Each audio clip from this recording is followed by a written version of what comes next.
Friends, today we will start with the application of Wheatstone Bridge.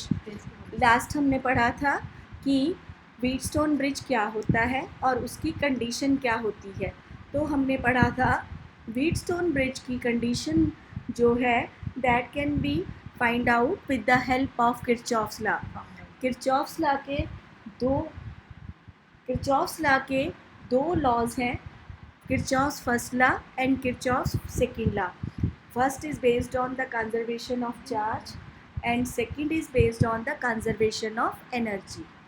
अब हम Wheatstone bridge की practical application पढ़ेंगे, that is metre bridge. ये same जो है आपका प्रैक्टिकल भी है, ठीक है. तो आपके पहला प्रैक्टिकल ओम्स लॉ है और दूसरा प्रैक्टिकल है to find the value of unknown resistance using meter bridge. Meter bridge is the practical application of Wheatstone bridge. कैसा दिखता है? कुछ अपरेटस ऐसे दिखता है. ये एक आपकी 1 मीटर वायर है, लॉन्ग वायर, इसीलिए इसको मीटर ब्रिज कहा जाता है. ये आपका एक बोर्ड है, वुड का, लकड़ी का बोर्ड है. इन दोनों टर्मिनल्स के बीच में एक रेजिस्टेंस आर है जिसकी वैल्यू हमें पता है. सेम प्रैक्टिकल करोगे बेटा, आपको सेम कनेक्शंस लगाने हैं. इन दोनों टर्मिनल्स के बीच में एक एस रेजिस्टेंस कनेक्ट है जो अननोन है, जिसकी वैल्यू हमने निकालनी है. ये मिडल टर्मिनल से गैल्वेनोमीटर कनेक्ट है और एक वायर ए पॉइंट वायर का पॉजिटिव और बी पॉइंट वायर का नेगेटिव से कनेक्ट है थ्रू की के. ठीक है, तो आप कैसे करोगे? आप कहोगे it's consist of 1 metre long wire made up of alloy, ठीक है, manganin and eureka, fitted on the wooden board. 3 thick the copper strips are also fitted. 3 जो हैं कॉपर स्ट्रिप्स फिटेड है. मैं अभी आपको बताऊंगी कहाँ. Variable resistance R and unknown resistance R also fitted. ये हमने पढ़ लिया. कॉपर वायर्स कहाँ कहाँ फिट हैं बेटा? 3 कॉपर वायर्स फिट हैं. एक यहाँ पे है एक वायर, एक कॉपर स्ट्रिप यहाँ है और एक कॉपर स्ट्रिप यहाँ है. ठीक है, तो अब हम क्या करेंगे? की के को प्रेस करेंगे. प्रेस करने से क्या होगा कि and select the resistance R, slide the jockey. जो ये गैल्वेनोमीटर है इसके साथ एक जॉकी कनेक्ट है. जब हम जॉकी को यहाँ पे मूव करेंगे धीरे धीरे, एक ऐसा पॉइंट आ जाएगा जहाँ पे गैल्वेनोमीटर में ज़ीरो डिफ्लेक्शन आ जाएगी. When the galvanometer shows zero, no deflection, इस पॉइंट को बेटा हम नल पॉइंट कहते हैं.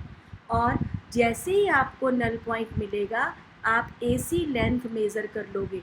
यहीं पे एक स्केल बनी होती है वुडन बोर्ड पे, आप देख लोगे ये सी कॉरेस्पॉन्डिंग पॉइंट किस लेंथ से मैच कर रहा है. तो आपके पास एल सेंटीमीटर आ गया और दूसरी लेंथ आपके पास आ गई बेटा 100 माइनस एल सेंटीमीटर. तो R is the resistance per unit length. तो पी आ गया एल आर, क्यू आ गया 100 minus L into R. According to Wheatstone bridge principle कैसे करोगे? व्हीटस्टोन ब्रिज प्रिंसिपल में आप कंडीशन लगाओगे R upon S, A C का रेजिस्टेंस अपॉन सी बी का रेजिस्टेंस. तो इसलिए आपके पास आ गया P upon Q is equal to R upon S. तो S आ गया Q upon P into R, मतलब 100 माइनस L अपॉन L, अगर आप यहाँ से वैल्यूज़ रखोगे. ठीक है, तो this is the second practical of your syllabus. उसमें आपको S अननोन रेजिस्टेंस की वैल्यू निकालनी है. ठीक है बेटा. Now the next application based on potentiometer. Potentiometer. It is a device which is used to measure the potential difference between the terminals of the cell of, मतलब आप EMF measure करने के लिए पोटेंशियोमीटर यूज़ करते हो. It is also used to compare the EMF to find the internal resistance of the cell. तो इसकी 3 applications हैं जो हम आज पढ़ेंगे. जो आपका पोटेंशियोमीटर है इसकी वायर 400 से 1000 सेंटीमीटर तक लॉन्ग होती है. मतलब जितना ज़्यादा एल होगा उतनी ही ज़्यादा आपकी बेटर आपका पोटेंशियोमीटर होगा। हमारी लैब में जब हम प्रैक्टिकल करेंगे बेटा तो 400 सेंटीमीटर का जो है लेंथ का पोटेंशियोमीटर है। ठीक है बच्चे। अब आपका प्रिंसिपल, एग्जाम में क्वेश्चन क्या आता है, what is the principle, what is the principle of the potentiometer, what is the principle of the potentiometer and discuss its one application। ये क्वेश्चन बार बार एग्जाम में पूछा जाता है, what is the principle of potentiometer, ठीक है। it works on the principle that potential difference between any two points on the uniform wire is directly proportional to the length of that portion of wire when steady constant current flows through it। ठीक है भाई। कहता है कि let L is the length of the portion of the wire of area of cross section A through which I current is passing। ठीक है। let R is the resistance of that portion of the wire and resistivity is rho। तो आप क्या कहोगे, V is equal to I R. ठीक है। तो R हमने पढ़ा हुआ है बेटा रो एल अपॉन ए। अगर ये पोटेंशियोमीटर वायर है जिसमें I करंट चल रहा है तो आपके पास क्या आ गया बेटा, V is proportional to L। तो लेंथ ऑफ द वायर, ठीक है, is directly proportional to the potential. मतलब अगर ये आपकी बैटरी है, यहाँ से आई करंट चल रहा है तो इसके अक्रॉस जो पोटेंशियल होगा वही आपका पोटेंशियल जो है पोटेंशियोमीटर का प्रिंसिपल होगा। ठीक है बच्चे। आपको यही लिखना है, V is proportional to N। ठीक है। यही आपको प्रूव करके दिखाना है। ये आपको प्रिंसिपल लिखना है बच्चे और ये आपको प्रूव करना है। ठीक है। अब है एप्लीकेशन ऑफ पोटेंशियोमीटर। अब आप ध्यान से सुनिए, आपका थर्ड प्रैक्टिकल है to compare the EMF of two cells. Lab में आपका पहला प्रैक्टिकल ओम्स लॉ, दूसरा practical to find the value of unknown resistance, तीसरा practical to find the value of the combination of resistance in series and parallel using meter bridge. चौथा प्रिटे आपके पास practical है to compare the EMF of two cells. ठीक है बच्चे। ध्यान से देखिए, ये आपका पोटेंशियोमीटर का कंप्लीट डायग्राम है। देखो ए बी एक वायर है जिसकी लेंथ कितनी है, 400 to 1000 सेंटीमीटर। ए टर्मिनल से 3 सेल्स कनेक्टेड हैं, तीनों के पॉजिटिव, ये पॉजिटिव, फिर EM1 सेल का पॉजिटिव, E2 सेल का पॉजिटिव। ये दोनों सेल्स के नेगेटिव 2 वे कीज के साथ गैल्वेनोमीटर और जोकी से कनेक्ट है। यहाँ पे एक एमीटर और एक रियोस्टेट कनेक्ट है। ठीक है बेटा। तो हम कैसे करेंगे, अब आपको पता है V is proportional to L। पहले हम K1 K1 कनेक्ट कर देंगे, जिसके कारण आपका E1 सेल तो सर्किट में कनेक्ट हो गया पर E2 सेल सर्किट में कनेक्ट नहीं हुआ।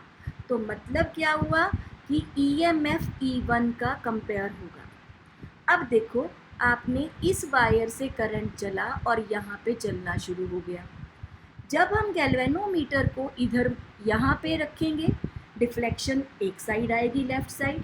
जब यहाँ पे रखेंगे गैल्वेन जोकी को, डिफ्लेक्शन दूसरी साइड आएगी। जब आप ए से जोकी को मूव करोगे, ये प्रैक्टिकल में भी आप सेम करोगे बेटा, तो सी पॉइंट पे जाके आपकी गैल्वेनोमीटर में ज़ीरो डिफ्लेक्शन आ गई।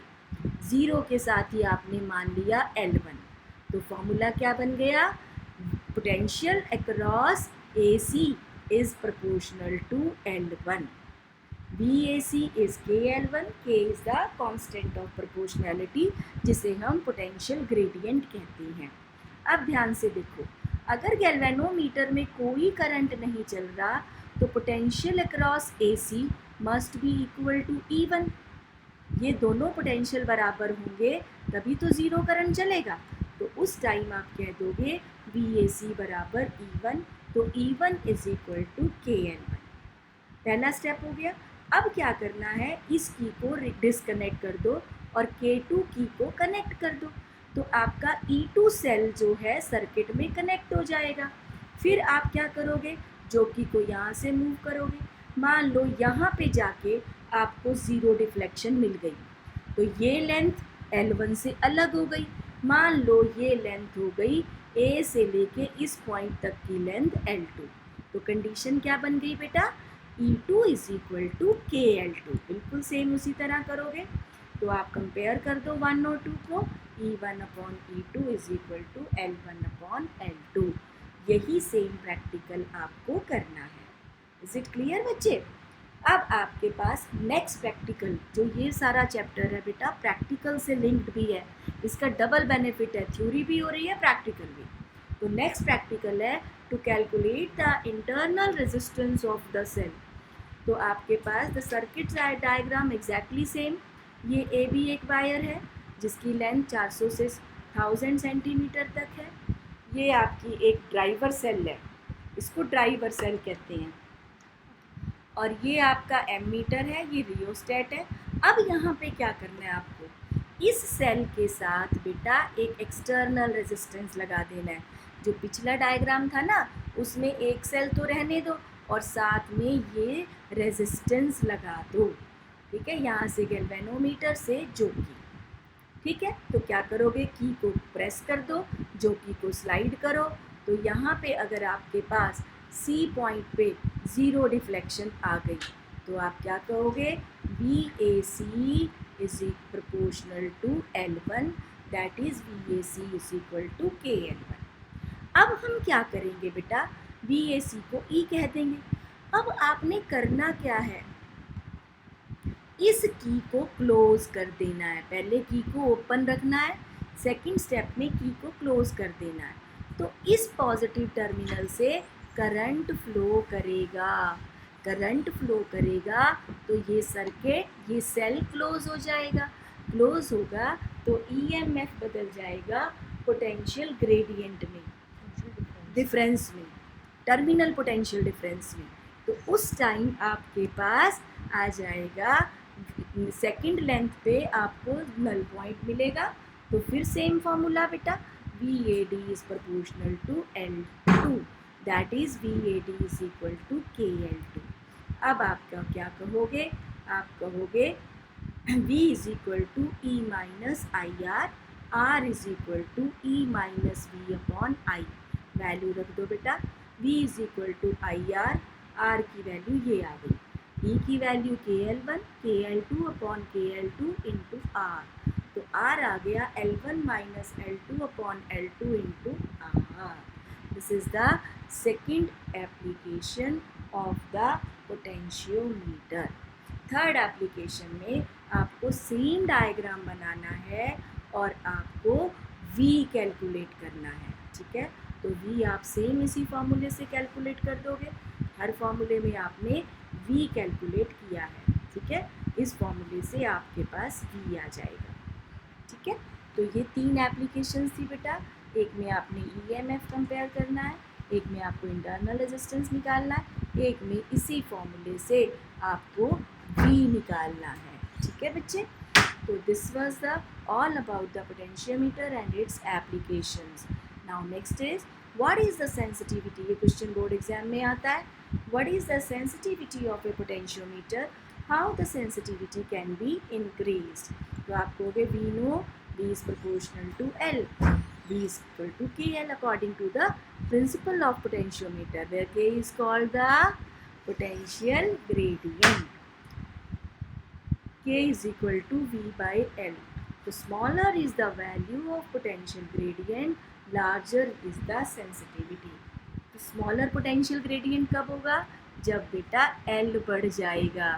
मैंने आपको बताया था ना, जो 1000 सेंटीमीटर का पोटेंशियोमीटर है वो बेटर है एज़ कम्पेयर टू 400 सेंटीमीटर, क्योंकि L बढ़ जाता है तो सेंसिटिविटी बढ़ जाती है।